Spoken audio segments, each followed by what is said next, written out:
വാർത്ത കൂടി വരുന്നു. കോഴിക്കോട് താമരശ്ശേരിയിൽ നിന്ന് കൊച്ചിയിലേക്ക് വിനോദയാത്രയ്ക്ക് എത്തിയ സ്പെഷ്യൽ സ്കൂൾ കുട്ടികൾ ഉൾപ്പെടുന്ന സംഘത്തിന് ഭക്ഷ്യവിഷബാധയേറ്റെന്ന വിവരമാണ് വരുന്നത്.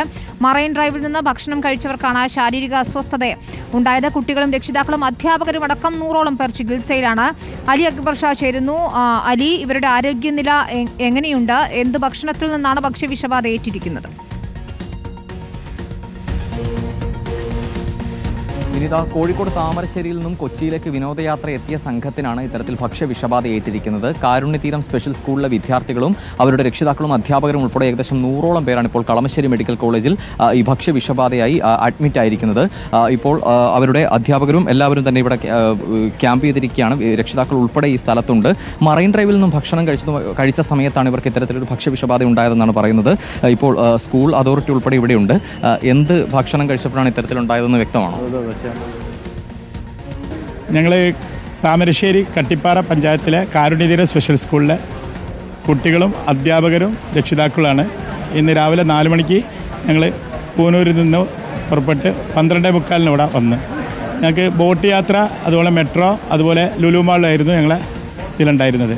12:45 വന്ന് 1:30 ഞങ്ങൾ ബോട്ടിൽ കയറി. മരിയ ടൂറിസ്റ്റ് എന്നുള്ളൊരു ബോട്ടിലായിരുന്നു. അപ്പോൾ പാക്കേജിൻ്റെ ഭാഗമായിട്ട് അവരെ ഭാഗമായിരുന്നു ഉച്ചക്കത്തെ ഭക്ഷണം. ഏകദേശം 2 മണിക്ക് ഒരു ഭക്ഷണം തന്നു. ഞങ്ങൾ 1:30 കയറി 2 മണിക്ക് ഭക്ഷണം തന്നു. ഭക്ഷണം കഴിച്ച് ഞങ്ങൾ 3:30 മണിക്ക് ബോട്ടിൽ നിന്ന് ഇറങ്ങി നേരെ മെട്രോ വഴി ലുലുവിൽ വന്ന്. ലുലു ഭക്ഷണത്തിൽ നിന്നാണ് ഈ ഭക്ഷ്യവിഷബാധ ഉണ്ടായതെന്ന് വ്യക്തമായിട്ടുണ്ട്. സാധാ മീൽസ് ആയിരുന്നു തന്നത്. അപ്പോൾ ഞങ്ങൾക്കൊരു സംശയം ഉണ്ടായിരുന്നു, അതിലൊരു മോരുകറി ഉണ്ടായിരുന്നു. ആ മോരുകറി കൂട്ടാത്തവർക്കൊന്നും വന്നിട്ടില്ല. ആ മോര് കഴിച്ചവർക്കാണ് ഭക്ഷ്യവിഷബാധ. ഒരു മധുരമുള്ള മോരുകറിയായിരുന്നു. അപ്പോൾ ആ മോരുകറി കഴിച്ചവർക്കാണ് വന്നത്. ഇവിടെ നിന്ന് ആരുടെങ്കിലും അവസ്ഥ മറ്റു ബുദ്ധിമുട്ടുകളൊന്നും ആർക്കുമില്ല. ഏകദേശം 10 ആൾക്ക് ഇപ്പോൾ ട്രിപ്പ് ഇട്ടിട്ടുണ്ട്. ഇപ്പം കാണിച്ചുകൊണ്ടിരിക്കുകയാണ്. ഏകദേശം 60 ആളോളം ചികിത്സ തേടി. പിന്നെ ചില ആൾക്ക് ഇഞ്ചക്ഷൻ കൊടുക്കുന്നുണ്ട്. അപ്പോൾ ഞങ്ങൾക്ക് ഇത് മനസ്സിലായത് ഞങ്ങൾ ലുലു മാളിൽ വന്ന് 7:30 മണിക്ക് സെക്കൻഡ് ഗേറ്റിൽ എല്ലാവരോടും എത്താൻ വേണ്ടി പറഞ്ഞതാണ്.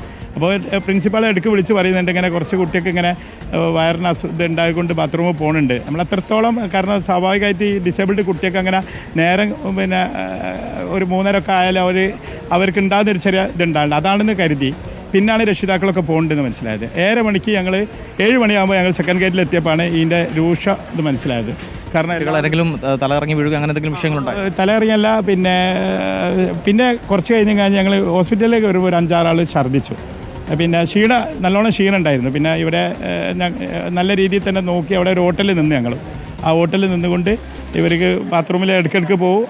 അവിടെ ഞങ്ങൾ ഒരു 2 മണിക്കൂറോളം ചിലവഴിച്ച്.